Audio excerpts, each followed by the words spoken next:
What's up, guys? In the shop today.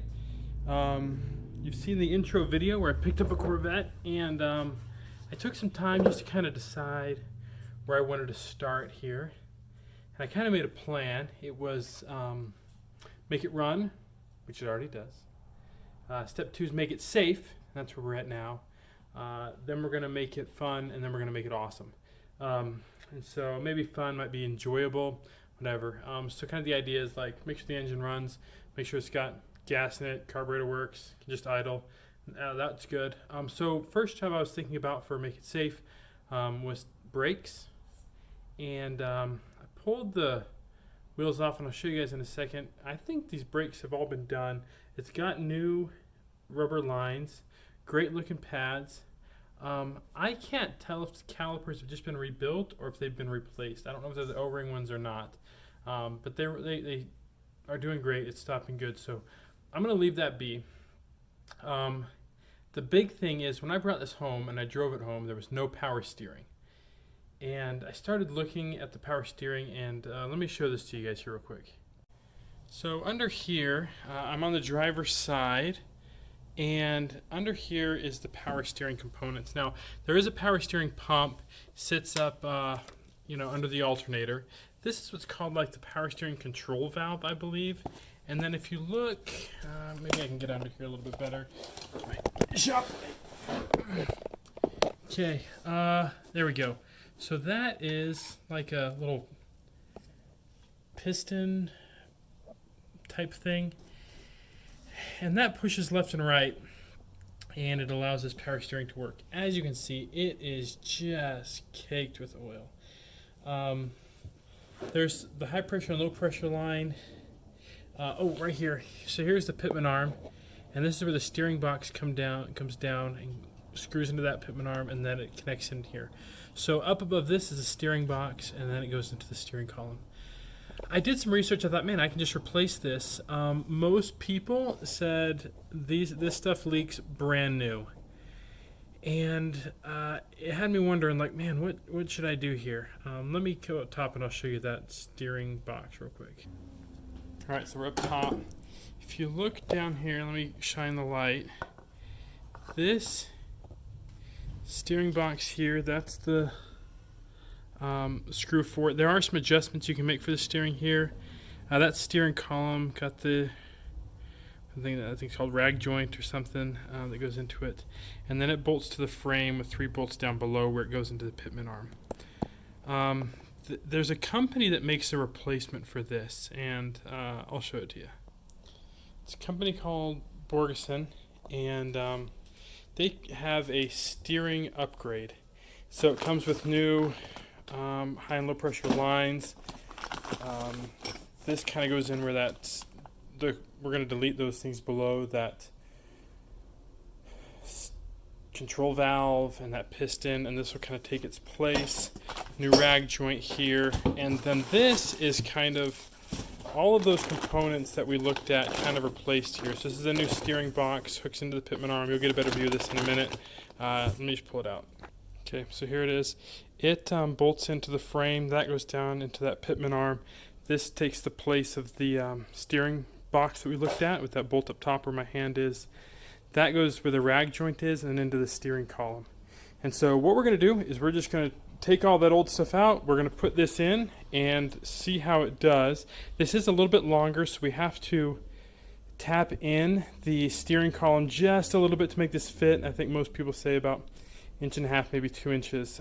So I have the telescoping and steering column, so it shouldn't be an issue as far as passenger compartment space. But this is project 1, so to go from no power steering to this upgraded one, I should notice a significant upgrade. I don't know how it would be as far as going from the stock one that actually functions to this, but I'm going to give it a shot, so stay tuned. All right, quick update here. Here I am into the car. The wheel well here. I've loosened this. I guess it's like a crown screw. Had a little thing in there, so that one's loose. If you look back there, I've taken this controller off of that joint, and there's one on the other side of the car. Alright, so this is the other side of the car. where that kind of piston comes out, there's another joint that comes in here. Also, one of those crown bolts off. So I think that's ready to come out, and I just gotta unthread the controller and get it out, and I think I'm in a good spot. Alright, made some progress. Let's see here. Got that piston arm out, got this out. I did make a mistake. I disconnected that joint and didn't need to, it looks like, in hindsight. I didn't know that was just going to thread off like that. So either way, I guess I have to replace that anyway, so I can just press those back together or get a new joint and press it together. Anyway, live and learn, I guess. So I think I'm in good shape. I got the lines off all the way up to the pump. I guess next step is to get the box out, although it involves getting that giant guy out. I think it's like 1.25 inches, or 1.5 inches, maybe 1 5/16, something like that. And my biggest socket is 1.25 inches, so I gotta see what I can do. I tried to see if I could get a adjustable wrench on there, but I think I need the socket to bring it down a bit. So in a tough spot here, but I'm making progress. Anyway, more to come. Alright, well, I think I've gotten as far as I can, but I'm tool blocked. So I did get that pressed back together that I took apart. I'm taking off this, I don't know if you'll be able to see it. Let me get under here. Alright, so here from the bottom, there we go, here from the bottom, this is the rag joint. Oh good, you can see it just fine. I got these two side bolts. There's one of these little 16-point things that you gotta loosen in order to get this rag joint off. And then the other thing is this giant 1 something thing I need to get off of the pitman arm. So I guess I'm tool blocked for the minute. I'm gonna pick up tools to get that guy, and then I'll get back to it. So I'll see you once I take a long trip to Harbor Freight, which will just take seconds for you. Alright, I'm no longer tool blocked, but I do want to show what I had to get. These are these giant sockets here. So this is, the one I need is 1 5/16 inches. I mean, it's a monster. One thing I've never experienced is it is a 3/4 inch drive. I didn't even know such a thing existed. And they didn't even have it in a normal ratchet. They only had it in breaker bar. So I guess I have to break this thing loose and then, I don't know, spin it by hand because I won't have the ratchet. And then I got these spline sockets. So, alright, here we go. Alright, 1 5/16 moment of truth. I wish I could set this up so you could watch me try to break this thing off. But I'll just show you the aftermath. Well, I tell you what, right tool for the right job. That thing just slid right off like it was nothing. This thing was awesome. Alright, now it's time to get my pitman arm puller and get that last piece off, and then we'll continue on. I think I'm pretty well stuck for tonight. This is a piece of the exhaust, and it kind of just goes into the side of the header, but it's in the way of the new unit, and I'm not even sure what it's for. It just comes out the side of the exhaust manifold. It used to be, I think, part of the maybe PCV, but it's right in my way. So I think I'm just going to unscrew it on this side, see what happens. I don't know if it's going to be a problem or not as far as exhaust is concerned, but I guess we'll have to wait and see. For tonight, that's it. I'm just going to come back tomorrow and mess with that after I do some searching on this. Alright, so it's like 2 days later. Just haven't made it back out here. I did some research and figured this guy out. I'm sure all of you already know. I'm just the one who doesn't. This is a masterpiece of engineering in the late 70s to appease the EPA, and it's part of what's called a smog pump. And it used to take, I guess, extra exhaust gases, and it's disconnected now. It used to run it back through. It hasn't seen air in probably 20 years. So what I'm going to do, and I've actually already loosened these. I took some line wrenches, 9/16, and loosened those. I'm just going to pull this thing out, and I ordered some plugs for them. Should be here today. That are just going to thread in and lock up those holes. So this whole thing can come out, kind of have a cleaner look, plug those up, and then I'll have room for my power steering pump, a Borgeson unit. So anyway, I'm sure you were all at the edge of your seats for the last 2 days, or this was like 3 seconds later, and now you know the answer. So that's coming out, and we'll continue on. Right, so as you can see, when this thing's bolted up, I only have this far on the old one. But when this one's bolted up, I have a lot more length here. So I have to compress my steering column to make room for that. I made some dots on my workbench. I marked the tips of those, and this is how much I need to compress. So used the slide rule, measured it off, and I marked the steering column. My plan is, I put this, drilled a little hole here, that this will slide right on the steering column, and then I'm going to take, let's see here, I'm going to put this on the steering column. How do I want to do this? I guess like this. Slide right on there. And then I don't know if it's going to be strong enough. I'm going to take this ball peen hammer, and I'm going to knock it back. I already marked on the steering column how, like a mark for when I'm good. I'm just going to swing on this thing for a minute and see what happens. So see if this is a mistake or if this was good to go. I don't hope this thing has enough weight to compress that. So I'll be right back with you. Right, underneath the car, if this were at all legible, and maybe it is, you can see my mark right there. I've compressed it some. This is still set to the original length, and you can see I've compressed it a bit. So I'm just going to keep whacking it with a hammer until I get it back that far, and then I'll test fit. So onward and forward. Something fell. All right, there it is, almost fully back. I have another probably between 1/4 and 1/2 inch to go. But I don't want to get it too far because I think pulling it back out would be a real trick if I needed to. So I'm going to go ahead and test fit this, see if I can get it all mounted and see if I can get that rag joint on, and then compress some more if I need to.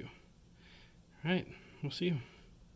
All right, so my rag joint goes on just like this, but this has to go steering column, this has to go power steering pump, and there's not enough play in there to put this on at one piece. So I did a quick consult, and I think I'm just going to take this thing apart. I don't see any reason why not. It's just this bolt, and this thing comes apart. I can attach it to its respective pieces and put it back together. And having that play there, once I have this off, I think that'll bend enough that I can easily get this back together. So my next video will either be me saying, this was successful, or I've made a grave mistake. All right, I'll let you know. All right, I worked on this thing for a while. I got that in. The bolts are on, but I haven't cinched them down. You can see them. If this were at all legible. There's one right there and two over here. That was the hardest part, getting those bolts lined up and also keeping this rag joint lined up. But I got the bolts on. I just got to cinch them down. This is on. I put the rag bolt back together. But I got to tighten this down and the one on the alternate side there. Tighten those guys down. And then I should be able to turn this. I'm probably going to get the pitman arm first, though, and that other component. And then we'll try turning her. Hopefully it doesn't bind up at all. It's kind of went in tough. I guess I'm a little concerned about binding. But I guess I won't know until we get there. So I might be pleasantly surprised, or I might say, it's binding. Let's take it all apart again. Time will tell, I suppose. So that's where we're at. All right, well, I did quite a bit without recording. I have this all in place. I have my high and low pressure lines hooked up, rag joints all tightened up. That's in place. I also connected, let's see, I might have to move my light here. This new guy, got the pitman arm put back into place.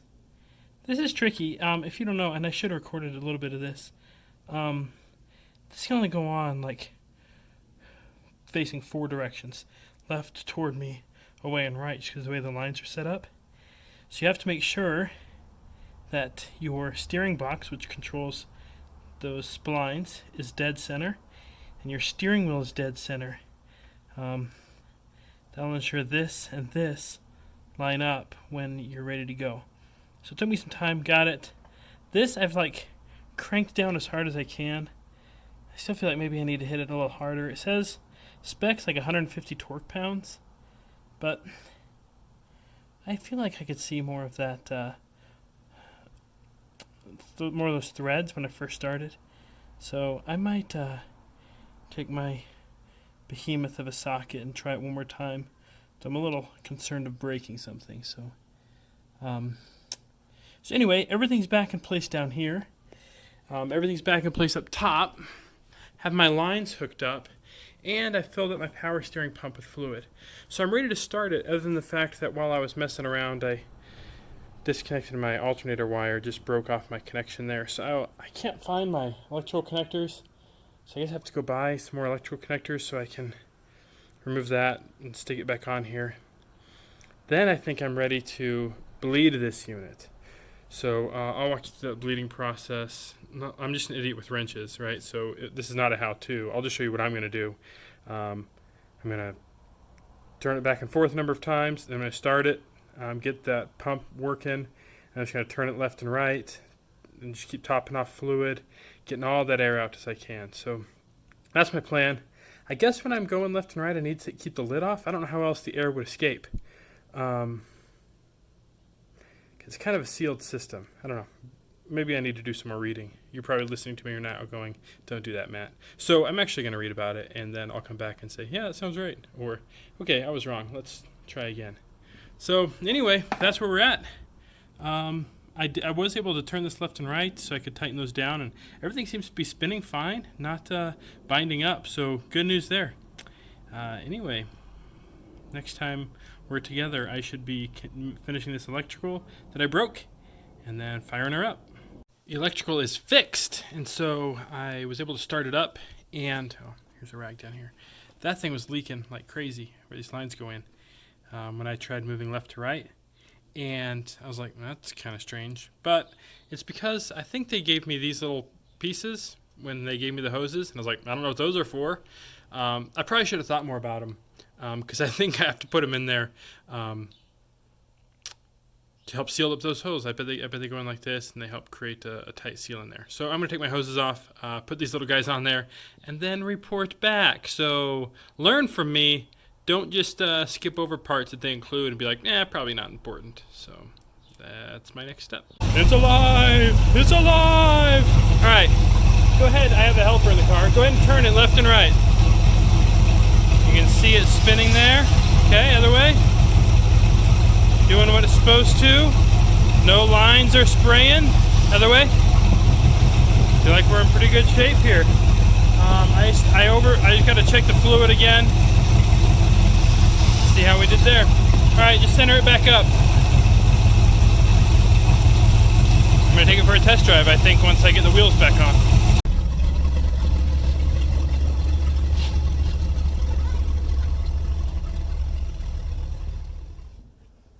All right, here we go. Firing it up. Ready, Bex? Yeah! Woo! Let's go. All right, well, got it out on the road here. Just pulled it out of the driveway. And the power steering is phenomenal. It is so easy. I bet this thing's shaking like wild. But I'm loving it so far. I'm just going to test it and then get the temperature check.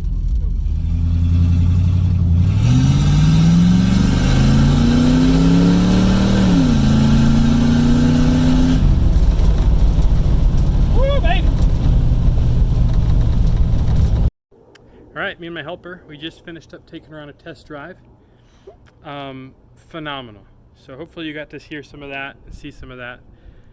Steering is great. I mean, going from no power steering at all to going to that was amazingly different and a huge upgrade. I don't know, I probably could have done something different. My steering wheel sits a little off to the left. Probably just gonna live with it. It seems like a lot of work to go back and fix that spline lineup. So I'm just gonna deal with it. What do you think, Bex? Yeah. All right, well, my final thoughts. If you're considering the Borgeson upgrade for the power steering, it's a no-brainer. It's awesome. Guy like me, idiot with some wrenches, not a professional. I did it, not without my own issues, but got it swapped out. Drives great. So far, not a drop of liquid is going out. I think I got it bled well. Fluid stand topped off. So I don't know. I love it. Anyway, thanks for watching this video. Stay tuned next. I'm about to dive into suspension, I believe. So thanks for going on this journey with me. For those if anyone ever sees this. Thanks, bye.